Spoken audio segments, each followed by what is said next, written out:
Hey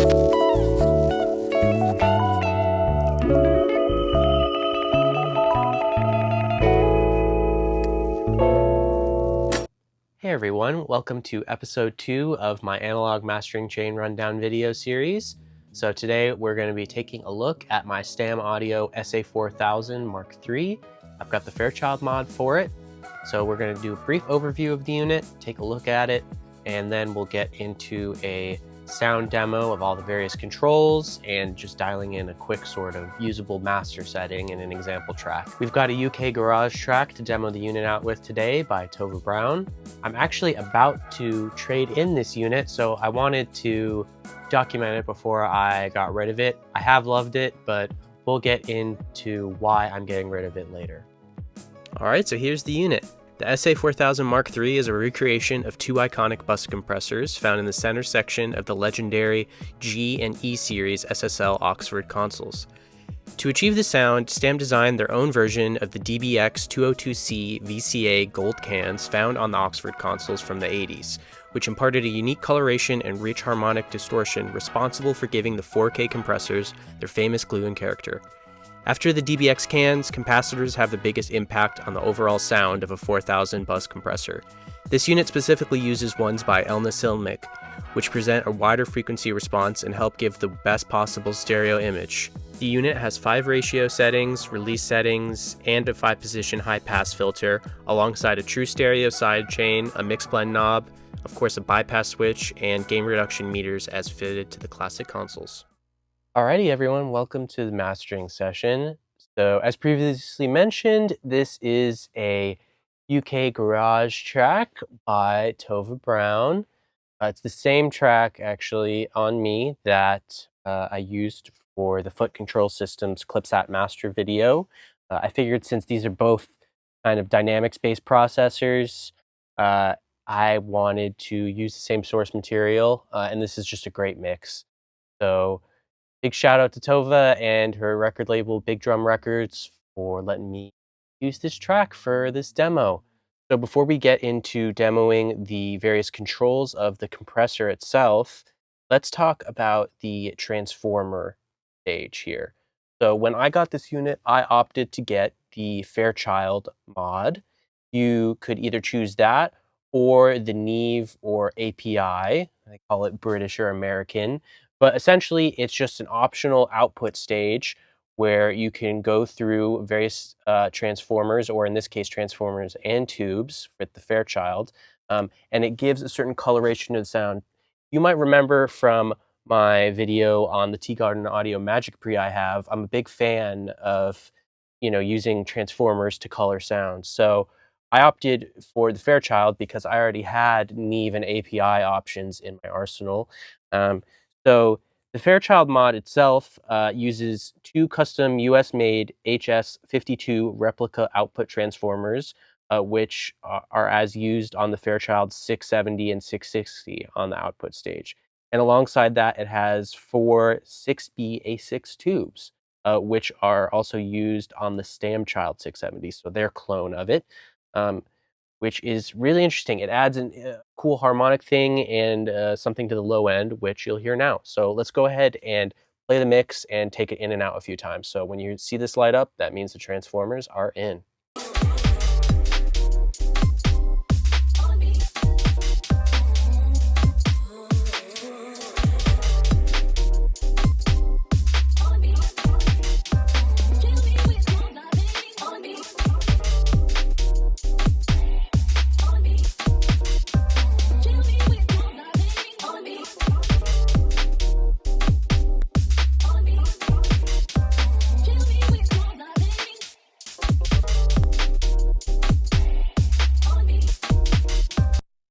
So there you go. Let me know what you heard below, but personally what I did was definitely that sort of beefy low end as they describe on the Stam page, but I'll get into this at the end of the video. I found that although it works nicely for dance music like this, I don't really ever gravitate towards using this transformer output stage, which is a bit of a shame because it was quite a lot of money to spend for this one specifically, but it doesn't really work that well on a master, at least for what I'm doing most of the time. Especially with vocals, the harmonics that it adds tends to just smear things and you lose a lot of clarity. Uh, it is great for kind of drum heavy, bass heavy music like this. And again, kind of why I mentioned dance music, like it can add a really nice presence and fuzz to a kick, which can be desirable sometimes. And to, especially to like a bass synth or bass guitar, it can add this really nice sort of warmth and punch, but it's punch in a very sort of smooth way. And although that works, it doesn't always for more kind of like commercial, like pop music, or especially kind of more dynamic things where you really want to hear a little bit more definition happening. Um, that said, for hip hop, I found this can be really, really nice on the vocal music side of things. But otherwise, I do really tend to only bring this on for ambient or instrumental styles of music. So before we start demoing the unit with this mix, let's just quickly run through the various controls on the compressor itself. So I can switch between the G series or the E series type. I can set the threshold when the compression actually starts happening, the ratio, how much compression is applied once the compression begins, the attack, how quickly the compression starts to happen, the release, how quickly it goes away, how quickly it releases from the audio signal, a high pass filter to filter out frequencies below the selected control. So it's sort of inevitable that low end, because of the nature of it, that it is more intense waveform, can overload a compressor. So this lets you filter out up until 185 hertz, which not only allows the low end to sort of retain its punch and clarity, but also allows you to get that sort of nice effect in the mids and highs without making things sound too weird. One of my favorite controls in this unit is the mix blend. So you can have it at 100% and get the full compression tone, or you can dial it back and get sort of that parallel compression thing and get a very percentage here. We'll start with it at 100% and then make up, applying gain at the very end to make up for the loss of level from the compression. So I'm going to just play this loop and we'll get started going through the various controls. The E and G series will do more at the end once we actually have a usable tone for this. And with the E series especially, maybe we'll go into a more extreme parallel compression tone so you can hear that happening. All right, go.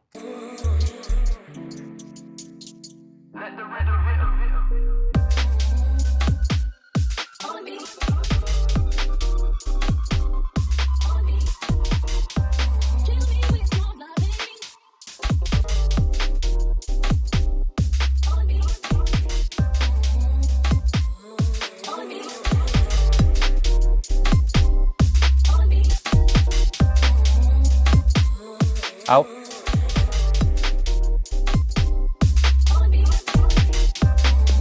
Let's put the transformer in.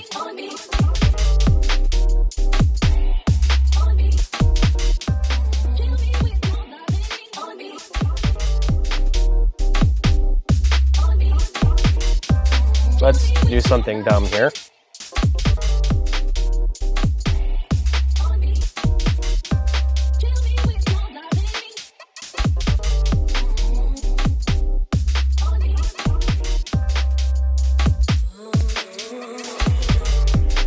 Can really hear it pumping now.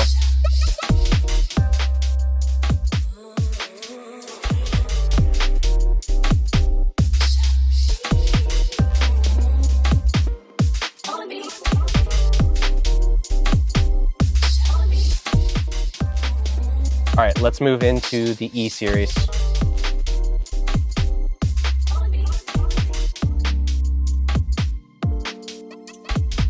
See how much more aggressive it is? You can see the needle jumping so much more even at these lower settings.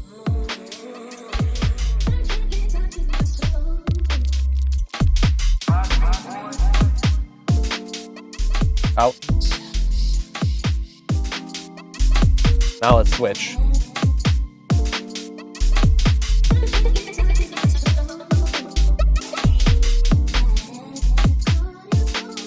Make the compression a little more obvious. G series.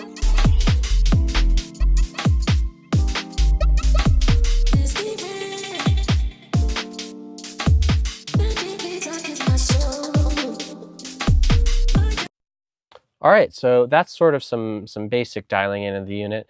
Let's now listen to a more extreme parallel compression setting. So we're going to go to a ratio of 10, really pull our threshold back. We'll fiddle with that a little bit as we're actually playing the music, but we're going to keep the attack at a lot slower or faster, excuse me, of a setting, and then release also really fast, so we get really kind of crazy pumping happening, and then we're going to let a lot of low end through. So let's see what happens here when we do that.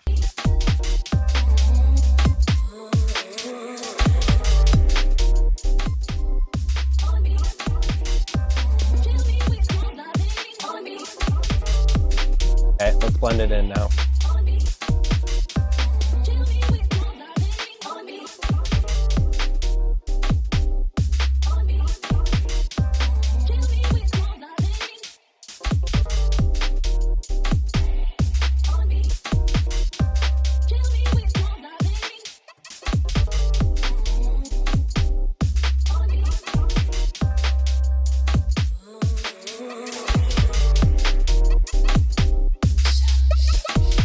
Very aggressive.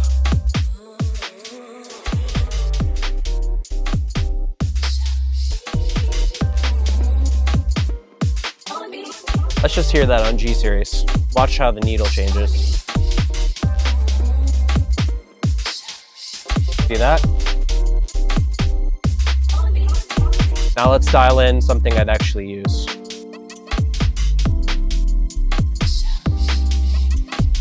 I set the attack as slow as possible to let more transients pass through.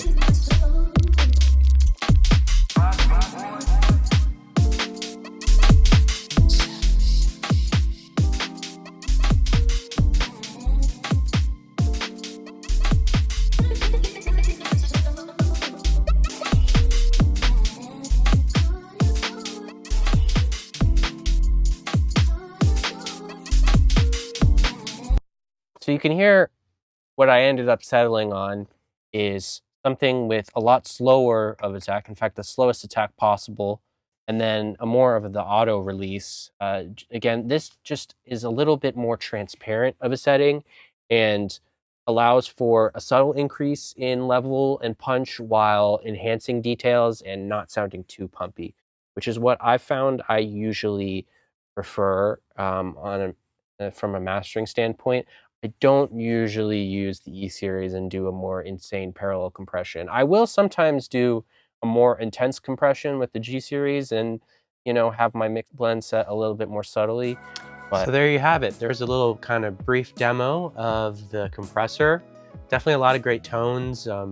Probably even more uses in the mixing world than mastering, to be perfectly honest with you. But it served me pretty well for mastering, and as I previously mentioned, I am going to be getting rid of it. The Fairchild mod just wasn't really what I hoped it would be, and even though having the wet-dry mix blend setting on the compressor has been helpful for getting things a little bit more transparent, I'm going to be upgrading to an even better VCA style compressor that really gets the sound that I'm looking for. So I'm not going to reveal too much about it right now, but stay tuned because I am going to be coming out with a video for that. Anyways, I just wanted to thank you all for watching the video, and if you have any questions on the unit, or if you'd like to get anything mastered by me, or just want to connect over music or get some mixing feedback on something you're working on, you can reach out to me in the contact information in the description down below. I'd really appreciate if you subscribed, shared, commented, liked, whatever. Either way, I appreciate you watching all the way to the end. Until next time.